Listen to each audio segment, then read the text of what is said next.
I'm going to demonstrate the anatomical position, or you can say reference point, from where we can define, we can give a terminology to different body position and movements. Okay, so without knowing the reference point, how can you measure anything? Yeah, if you are going to measure anything, you should put at least one end fixed, then you can measure. If you fix both end movable, or if you don't know about the both end, you cannot measure anything. Same as when you are going to describe some special characteristic of body, that is movement, should know the reference position, starting position, functional position, etc., etc. So I am going to demonstrate you anatomical position. First and most important is anatomical position of body.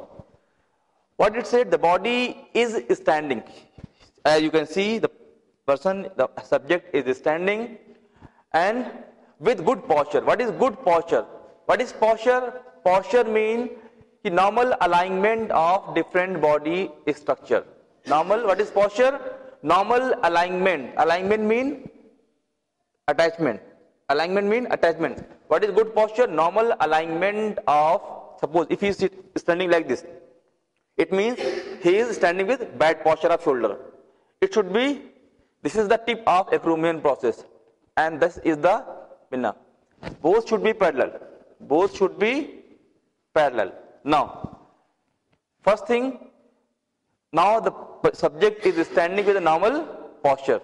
If he is standing like this or this or this, so he should not deviate. If he will stand in this posture, that is said as normal posture. In normal posture, there is a minimal muscle activity. Okay, what we said is a normal posture.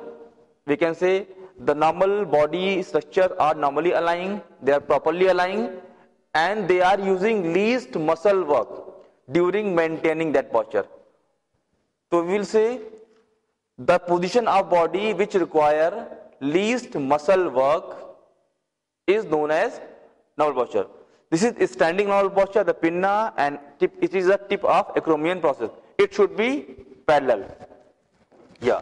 So now the person is body standing erect. Erect means straight with good posture. You can see he has having good posture.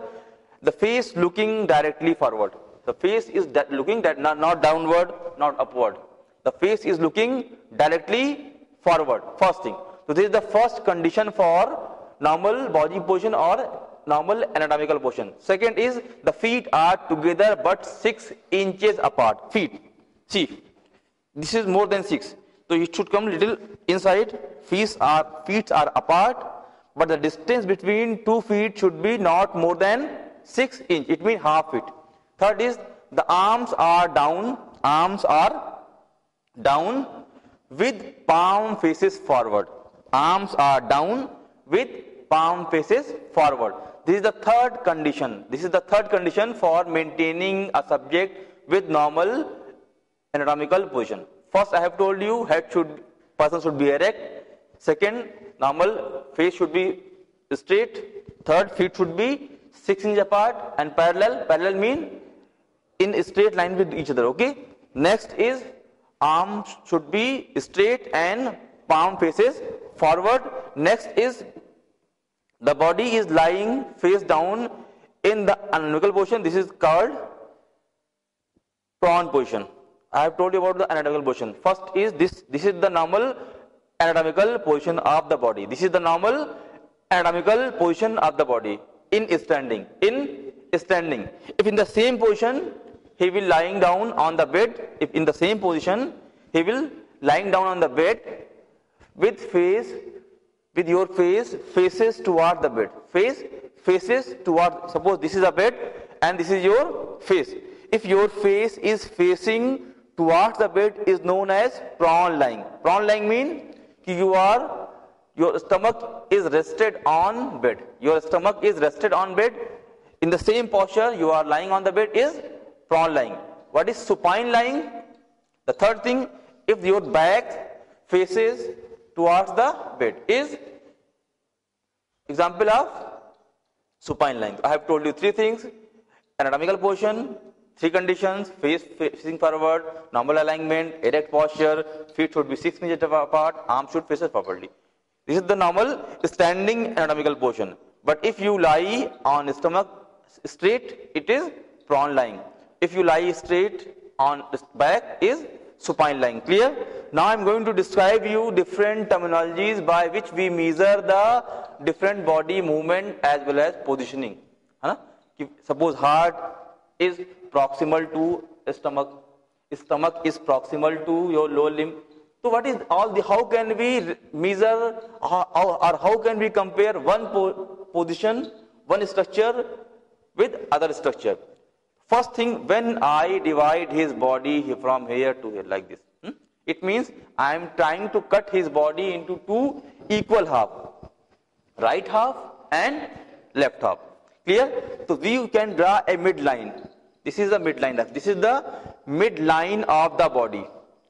A line which comes from forehead to tip, mid of the nose, mid of the lip, mid of the chin, then mid of the glottis, goes straight, mid of the sternum, then touch the umbilical cord, then cut your perineum, half, equal half, one limb that side, one limb that side. When you are trying to divide your body into two equal half, the line which is dividing the body is known as midline. Okay? Anything which is coming towards midline is medial side or adduction. Next, you know what is midline? Okay? The structure which are right to the midline is right half. Structure right left to midline is left half. Clear? Now there is one more terminology, is anterior or posterior. Okay? The structure which are facing towards your face side is anterior, and the structure which faces your back side is posterior. Clear? This is the anterior portion, this is the posterior. Same if you see the arm, this is the anterior arm, this is the posterior arm. Okay? This is the posterior arm. In normal anatomical position, the structure which faces front is anterior, and in normal anatomical position, the structure which faces back is posterior. Clear? Anterior and posterior in body is also known as dorsal and ventral. Dorsal and ventral. The structure, anterior structure or ventral in upper limb. In upper limb, these structure are ventral. These structure are ventral, and the back one is posterior, is from here to up. From back to up. Clear? From back to up, anterior structures are known as ventral and posterior structure are known as ventral. But when you talk about your lower limb, from hip to toe, posterior structure are ventral and anterior structure are dorsal.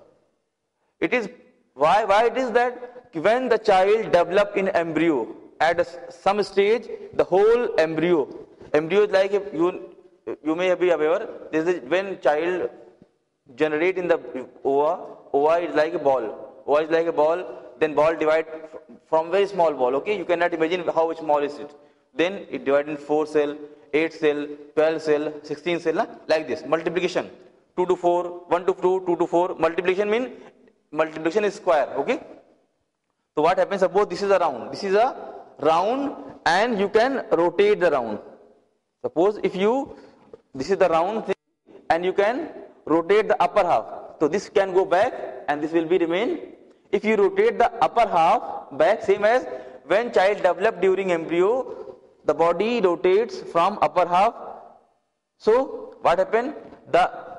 Initially both was interior. Initially all are anterior, because of rotation anterior portion went back. So when we talk about anterior and posterior or dorsal and ventral, when you saw about anterior posterior, whole body is anterior and whole body is posterior. But when you talk about dorsal and ventral, from here to here is ventral, here to here is dorsal, but in lower limb it is dorsal and this is ventral. Clear? Should I repeat it? When you talk about anterior and posterior, whole body which is in front of the body is anterior. The structure which are back to the body is posterior. But when you talk about dorsal and ventral, the structure from in upper trunk Front structure are ventral, back are dorsal. In lower limb, it is dorsal and this is ventral. Clear? Then anterior, posterior, clear? Now come to lateral and medial. Lateral and medial. The structure which are away from the midline. Which are, suppose if you made one point here and one point here, okay? This is midline, this is your midline. This structure and this, when you are comparing both the structure, this structure is medial to this structure. And this structure is lateral to this structure. Clear? Lateral and medial. So when you compare both, this structure is medial to this. Midline is medial to this structure. This structure is, if you compare midline to this structure is lateral to midline. Clear? If you made one more gap, this structure is medial to this structure. This structure is medial to this structure. So when you go closer to the midline, the structure will be medial, and when you are going away, is lateral. Clear? Away from midline is lateral, towards midline is medial. So when you compare two things, suppose if I am comparing these four fingers, this is normal anatomical position. This is our normal anatomical position. Clear? This finger is the medial in comparison to this. Little finger is medial in comparison to your this finger, fourth finger. Clear? This finger is medial to mid finger. Mid finger is medial to index finger. Index finger is medial to your thumb. When you talk about lateral, thumb is lateral to index finger is lateral to mid finger is lateral to ring finger, and ring finger is lateral to little finger. So you got the concept of, I have given you concept of anatomical position, supine position, prone position, lateral, medial, what is midline, what is anterior, what is posterior. Now we are going to talk about superior and inferior, because when you are going to deal with movement, how can you define movement? Either movement is going superiorly or inferiorly, laterally or medially, anteriorly or posteriorly. So without knowing the exact direction of motion, you cannot analyze the motion. So the next thing, reference point is superior and inferior. Superior, anything is, suppose this, if you are keeping your hand like this. Clear? So your thumb is superior to your index finger is superior to your middle finger, and your middle finger is superior to your ring finger, like that. Okay? And when you are talking about inferior, ring finger is inferior to little finger is inferior to your ring finger. Clear? So whatever, when we are assigning the position of two things, the position of one with reference to other, we can see which one is lower will be inferior and which one will be superior will be superior. Suppose if I am asking about nose and lips. Okay, nose is superior to lips. Clear? Chin and lips. Lips are superior to chin. Clear? So I have given you concept of superior and inferior. When we are measuring the reference position of two things, the thing which is up is superior, the thing which is down is clear. Now come to proximal and distal. Proximal and distal. Proximal mean this is your brain, and from brain there is a vertebral column. You can see here, from whole brain is escaped in the skeleton, head, skull. Okay, and skull, from brain there is a extension of brain is known as spinal cord. And we all know the whole body is regulated by brain as well as spinal cord. Okay, whatever response you will get, it cannot possible without the order by spinal cord or brain. So anything which is closer to your trunk, this is your, if you ask about, this is your trunk. Whole, if you remove the arm and lower limb, whole portion is known as trunk. Okay. So anything which is closer to trunk, is proximal, and anything which is distal to trunk is distal. Clear? Proximal and distal. So now I am telling you how we can measure. Suppose this is your shoulder joint, your elbow joint and your wrist joint. Clear? When we measure the distance of wrist joint and elbow joint with reference to, when we are comparing which one is proximal in comparison to other. So in this, when we are measuring two things, elbow joint is proximal to wrist joint. Clear? Same as here, wrist joint and shoulder joint is proximal to your elbow joint. Next, here is cervical joint, cervical spine, okay? Cervical joint are proximal to your shoulder joint. Proximal mean which one is closer to your trunk, which one is closer to your trunk. And distal mean away from your trunk. Away from your trunk, suppose if you talk about shoulder and elbow is distal to shoulder, wrist is distal to elbow. Clear? Now we are going to discuss about superficie, because our body is three-dimensional structure. Three-dimension mean from this is a three-dimension, one dimension. It has a length, it has a breadth as well as height. Length, width and height. So any structure which has all three components has three-dimensional. Same as body has a length, body has a width as well as height. Clear? This and this. Clear? This 1 and 2 and 3.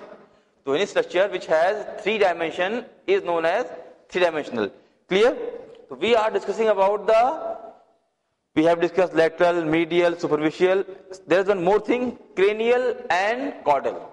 Cranial and caudal. Sometimes you can get some terminology. This structure is cranial structure and this is caudal. Cranial mean here we are measuring anything with reference to head. Okay? When you are going to measure the location of any other structure with reference to head is known as cranial. Okay? Which one will be nearer to your head is cranial. Suppose if you are talking about your neck and dorsal spine. Neck and dorsal spine, this is your dorsal spine and this is your neck. Okay? So neck is cranial in comparison and dorsal spine is caudal. Clear? Caudal mean tail. Caudal mean tail. So anything which is closer to your tail is caudal. Clear? Anything which is closer to your brain is cranial. Now, clear? We have described number of reference position, number of terminologies which can be used to define body position in space. Body position, what is space? Open. What is space? Open. So how can you define your position in space? Either you are superior, inferior to other things, anterior, posterior, lateral, medial. Clear? Now I'm going to demonstrate you axis and plane. Axis and plane.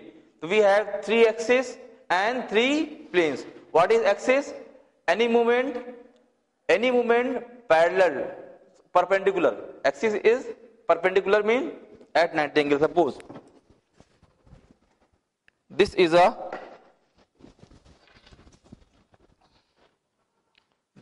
body. This is a body. Okay? Hold it.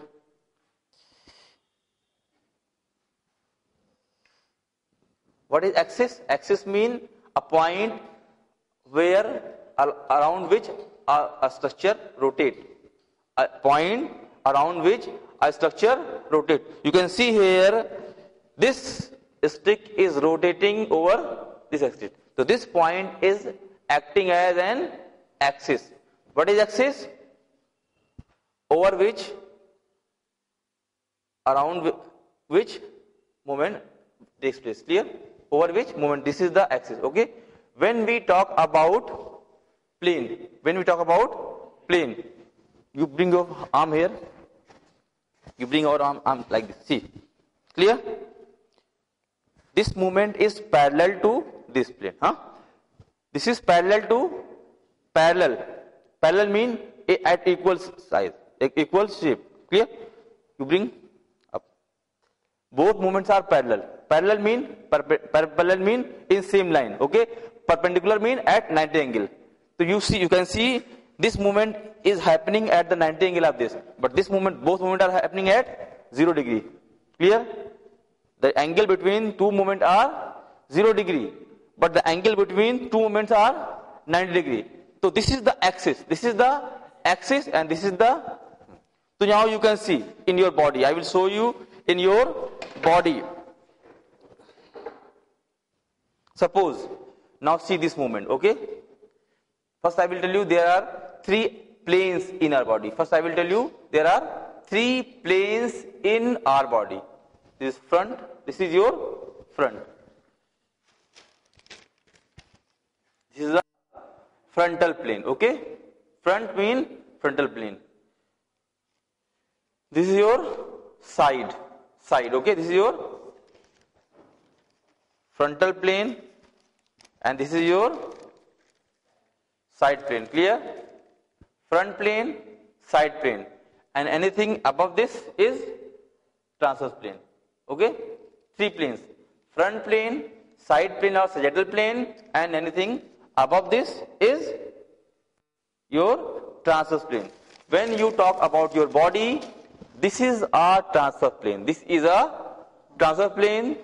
This is a frontal plane. You can see this and this are 90 degree. Hai na?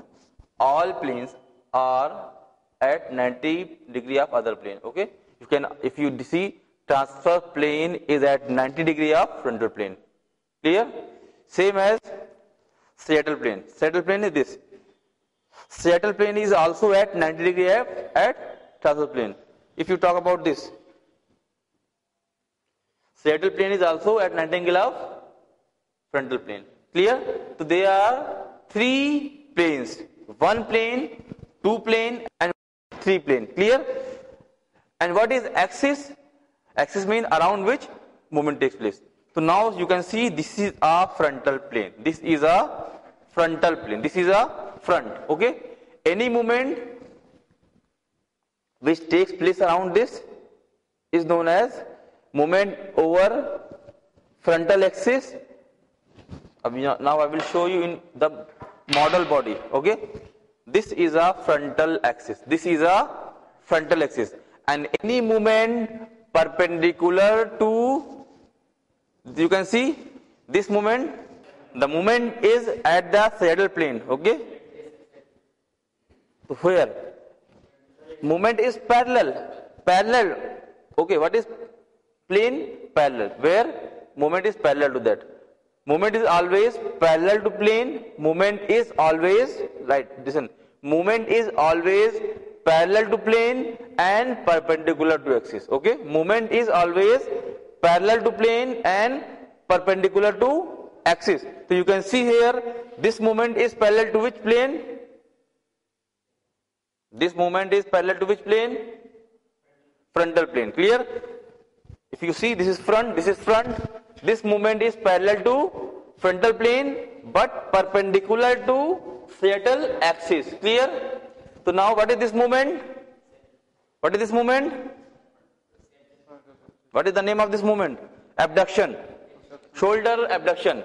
Shoulder abduction is parallel to frontal plane and perpendicular to sagittal axis. Okay? So shoulder abduction all abduction movement. All abduction, what is abduction? Movement away from your body, away from midline, away from midline. The shoulder abduction is parallel to, is going in or happening in frontal plane and sagittal axis. Clear? I can demonstrate you same portion at hip joint. Clear? Go for abduction. This is hip abduction. You can see here movement is parallel to frontal plane but over the sagittal axis. Clear? So you have clear in, since you can see here, next side flexion. Neck side flexion. Movement is over here, over sagittal axis and parallel to frontal plane. Same as flexion at, side flexion at lumbar spine. Movement is parallel. Movement is parallel to frontal plane and perpendicular to sagittal axis. Okay?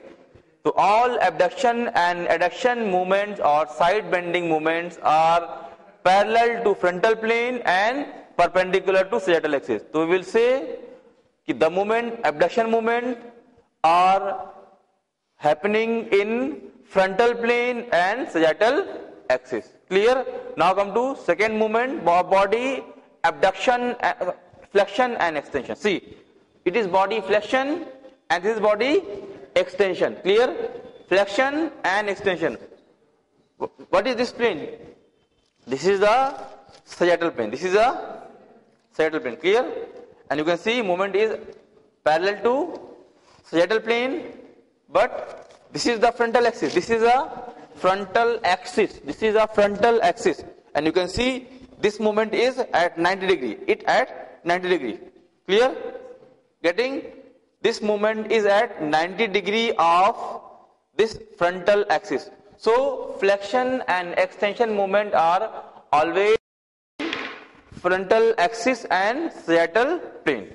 Frontal axis and sagittal plane. Getting? Same can be here.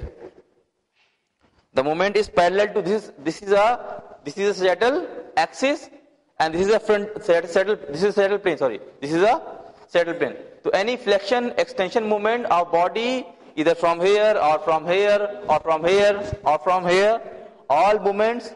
See here. Movement is happening over frontal. This is a frontal axis. Frontal axis, and you are going against over the axis. You are going over the axis. See, you can see here. Clear? And second thing, over movement is parallel to this plane. Clear? Same as here. Flexion movement and extension movement over back. Movement is parallel to sagittal plane and perpendicular to frontal axis. So all flexion and extension movement. You see here. Knee flexion extension. Knee flexion, ankle flexion extension.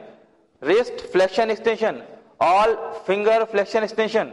All movements are parallel to sagittal. See, all movements are parallel to sagittal plane and perpendicular to sagittal axis. Clear?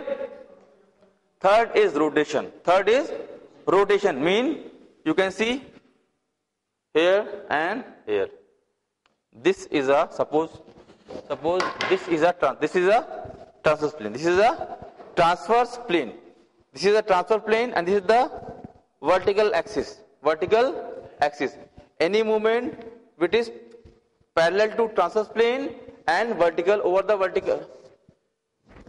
transverse plane and vertical axis is rotation movement. See, this movement is not going in front. See, suppose this movement is perpendicular. This is the transverse. This is a transverse plane. This is a transverse plane.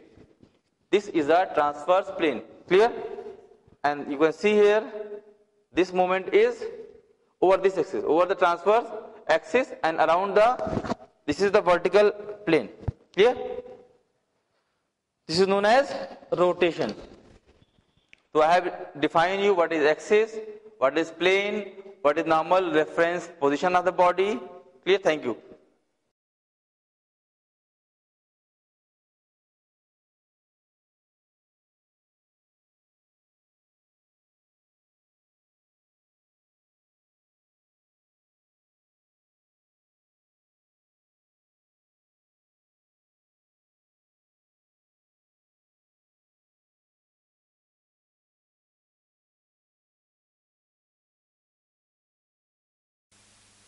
General structure of synovial joint. Articular capsule, two-layered outer fibrous capsule of dense irregular connective tissue, continuous with periosteum, inner synovial membrane of loose connective tissue, makes synovial fluid, lines all internal joint surface not covered by cartilage. It means cartilage has a thick layer, an outer layer which is connecting the bone. Last margin of bone is known as periosteum. So one outer layer is attached with this layer of articular cartilage attached with the bone, and this thick layer is attached with you can see here, This one is yellow, whereas that is purely transparent. Transparent means no blood supply. Yellow mean least blood supply. Red mean maximum blood supply. So the tissues which have maximal blood supply has a capability of healing fastly. The tissues which are yellow in structure mean less supply. They have capability of healing slowly, or sometimes they cannot heal. So we should take all the measures to prevent injury of this cartilage. Synovial fluid, filtrate of blood, contains special glycoproteins, nourishes cartilage and function as a slippery lubricant, weeping lubrication. Okay, there is one lubrication mechanism how articular cartilage gets its nutrition. It is not in your syllabus, but I would like to add this mechanism of joint lubrication in your syllabus. It is the mechanism by which your articular cartilage gets its nutrition. Okay, that is known as lubrication mechanism. By lubrication mechanism, when you have extremely smaller thing, compress, remove, distract, again fill. Reinforcing ligament. So first and most important characteristic of your synovial joint is presence of articular cartilage, which can give a cushioning effect to joint, prevent bone to bone contact, so prevent damage. Third thing, it can increase the base of support.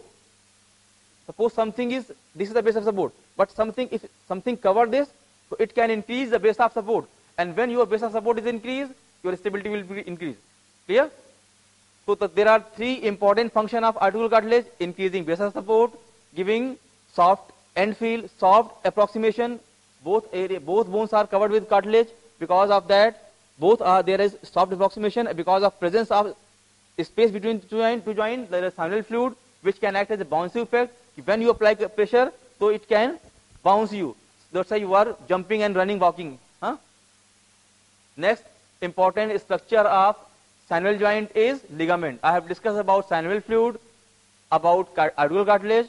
Third structure which form the joint, which has an important role is in formation of synovial joint, is ligament. Ligament are the structure which bind one bone to other bone. Okay. Whenever we are standing, we are stabilized, and stability is because of three things. First, stability comes from joint configuration, like one ball, one socket, and other ball. Okay, some amount of stability is because of joint structure.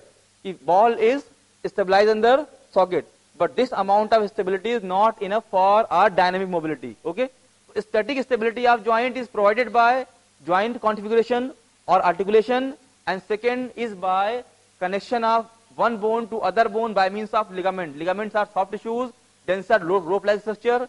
They can bind one bone to other bone, and by means of binding during static posture, when our forces are balanced, according to Newton's first law, gravity is applying ground reaction forces over our body, and our muscle, ligament, body weight is applying same amount of pressure. And when both pressures are equal, we are stabilized. So during a static posture, when we are not moving, stability to our body is provided by ligament and joint configuration.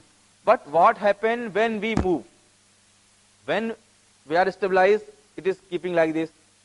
Ligaments are attached, we are stable. But when we start moving, the ball when we are going flexion, ball will come forward. Extension, ball will go backward. Adduction, ball will come inside. Abduction, outside. Rotation. So it means we have disturbed the stability of joint configuration. During movement, your ball is going in, out, anywhere, any direction. It means that configuration become unstabilized. The movement of inertia is disturbed. Next thing, because ligaments are attached from one bone to other bone, they will be continuously moving. So these, in dynamic posture, your ligaments and your joint or bony configuration is not sufficient to provide stability to your body. So how can we get stabilized when we are moving? It is the muscle. It is the muscle which is dynamic stabilizer of our body. You know, when we are walking, there are two phases: swing phase, stance phase. The foot which is on ground, when foot is on ground, we will say it is stance phase, and when foot is on off the ground is swing phase. So by completing swing and stance phase, it is known as gait. Gait is a scientific pattern of walking. What is gait? Gait is the scientific pattern of walking. It means when you are going stance and swing, stance, swing, by this means you can accelerate. Then what happens when you are in single limb stance? It means your other leg is going to put on ground. So your center of gravity is above than normal level. It means above 2s2. And when you are in double limb stance, your COG is lower 2s2. It means in both conditions you are unstabilized. I am saying what is stability? When your center of gravity rested just anterior to S2. Clear? But when you start walking, you have disturbed your moment of inertia. It means your static position is walking. Is disturbed, you are going, moving. Clear? So it means when you are in single stance, your center of gravity is above than S2. And when you are going for both limb stance, center of gravity is lower than S2. It means in both conditions you are unstabilized. But because even we are unstabilized, we are not falling down. It means there are some forces which are controlling us going towards gravity. These are the muscles which can give us stability. They are by continuous contraction, by continuous firing, they are controlling our body even in continuously moving bones. Clear? So we have discussed about ligament. Ligament and bones give us static stability. Now come to nerves. Detect pain, monitor stretch. One of the ways of sensing posture and body movement. What is posture? Normal alignment. Normal body alignment along with bones and muscle. So synovial joint has articular cartilage, it has synovial fluid, it has ligament, it has nerve. It means all the structure which is responsible for all the activity, either nerve is there, muscle is there, bone is there, ligament is there, fascia are there. So all the structure which make our body a complex structure are present in synovial joint. So detect pain, because if we here have any injury in joint, nerve is available there, and nerve can inform brain that this area is injured. So we can take proper precautionary measure, we can take proper treatment to get that joint cured. Imagine if we don't have any nerve supply in the synovial joint, what happens? Even with injury, we cannot notice it.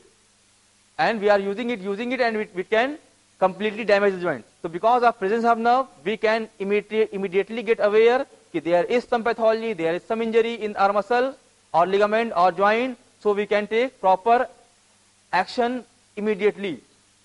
Next is blood vessels. Rich blood supply, extensive capillary bed in synovial membrane produce the blood filtrate.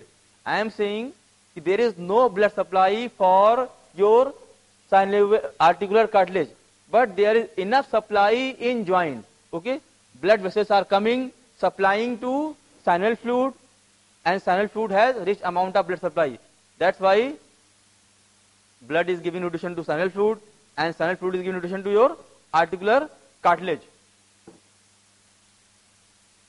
General structure of synovial joint. So we have seen joint is made up of periosteum, ligament, joint cavity, which is filled with synovial fluid, articular cartilage, fibrous capsule, and synovial membrane. Synovial membrane is a barrier between your bone, cartilage, and fluid. Synovial membrane is a barrier between your, otherwise what happens? Fluid can get leaked. If you are not confining any fluid with a boundary, it can flow because it is not a solid mass. So membrane is a structure which can retain the synovial fluid. But if you have any injury in membrane, it can leak the fluid, and this is the main cause of development of arthritis. And it is the membrane which is responsible for diffusing. Diffusion means, you know what is diffusion? Always higher concentration, lower concentration moves towards higher concentration. Always lower concentration moves towards higher concentration. If you put grapes in a concentrated sugar solution, clear? What happened? After some time you can feel that grapes is wrinkled because all the content which was available within the grapes comes out. If you put some kishmish in the water, after some time you can feel that kishmish is swell up because Kishmish content has higher amount of solution, higher concentration in comparison to water concentration. So this is the rule of diffusion. He always higher, lower concentration moves towards higher concentration. So when we see here synovial fluid, you can feel like egg yolk. You've seen egg, whitish component of egg. So synovial fluid is sticky like this. It is viscous component. Okay. So when there is any compression, the nutrition available in fluid can go into the articular cartilage, and when there is compression, the articular cartilage waste material comes out from the cartilage and managed via the synovial fluid. Clear? You all know about the blood exchange. Normally we take fresh blood from our artery and that blood go to cells. There is reaction and oxygen and glucose of the cell is utilized, and end product is water and CO2, which is again go to veins blood. From veins it will go to heart, from heart to lungs, and from lungs it will go out, as well as extra or excrete water will be excreted from the kidney. So this is a mechanism when your cartilage utilize the nutrition, and after utilization there is always there is waste. When you use anything, there will be some waste. It is a natural law.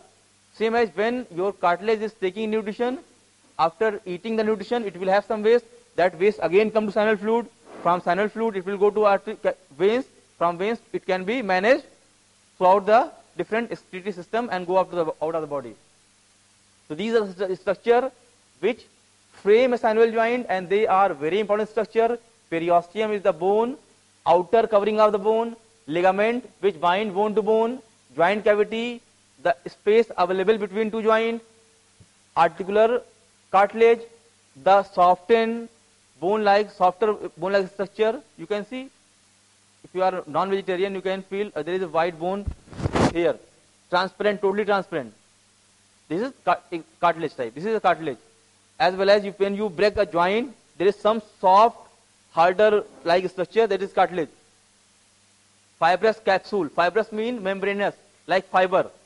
They are encircling the fibrous capsule is made of and synovial membrane.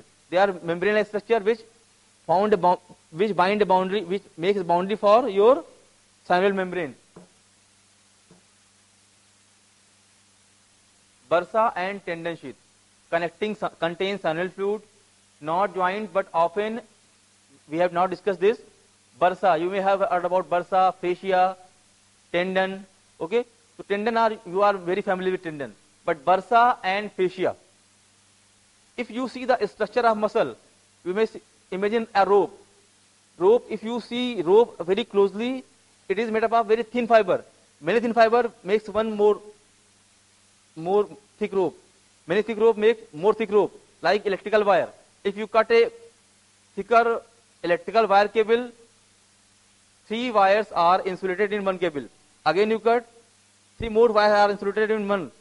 So like there, muscle, very thin fiber, 5 fiber make, they are tropocollagen. 5 fiber encircled in a wire like plastic, copper wire. You can imagine from your electric wire. There are thin copper wire, 5 to 10 copper wire are encircled in a plastic sheet. Okay, one green, one red, one yellow. Again that is encircled in a black. And if you see a very thick wire, many black are encircled in the rubber. So these rubber which are encircling the fibers, the rubber insulation which are encircling the fiber, same as muscle, very thin fiber, 5 thin fiber make one more thick fiber, then 5 fiber more thick. So this type hierarchical structure of muscle, when we will talk about muscle, we will discuss it. So fascia is a membrane which cover the inner layer. Same, it is present in nerve. Nerve, you have seen axon, very thin fiber. 5 axon is covered by 1. There is no blackboard, I can explain the things, but when we will discuss muscle, we will explain each and everything. Fascia is a structure which are acting as an insulation material which is binding 5 or 10 fibers. Then bursa. Muscles are attached with bone.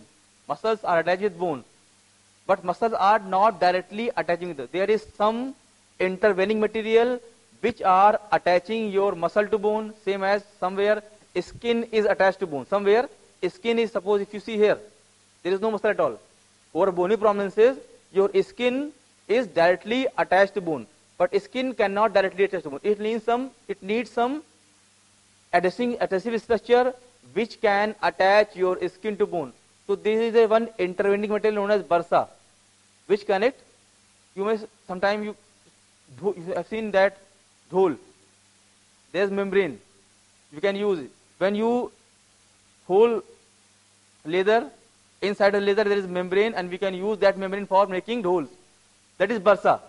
Bursa is a intervening material which can connect two different types of tissue. Muscle is totally different from bone. If we want to attach muscle over bone, there is one membrane which can connect bone to muscle, which can connect skin to bone, is a material known as bursa. Clear? Bursa and tendon sheath contains synovial fluid, not joint, but often associated with them, act like ball bearing. Bursa means pars in Latin, flattened sac lined by synovial membrane where ligament, muscle, tendon or bone overlie each other and rub together. It acts as a insulating material. It can separate different things by making a outlining. If you remember your muscle structure, endomysium, perimysium and epimysium. So I am discussing about synovial joint. Synovial joint is made up of all, it contains all the structure. Bursa is there, tendon is there, ligament is there, fascia is there, nerves are there, blood supply are there. So if there are all structure, that's why it has all function. The person who eat more can work more. Same as this synovial joint has all the structure which are important for body function. That's why it is very important for function. So we are going to discuss about this shoulder joint. You can see here from acromion scapula is bone. Acromion is bone.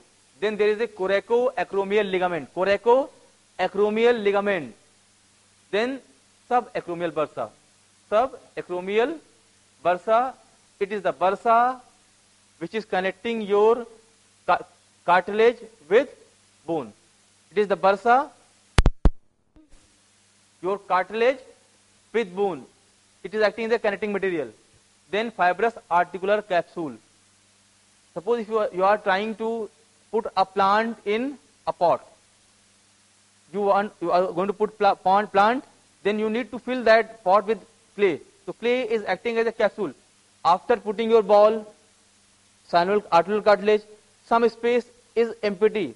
But if there is empty space, it cannot give you proper stability.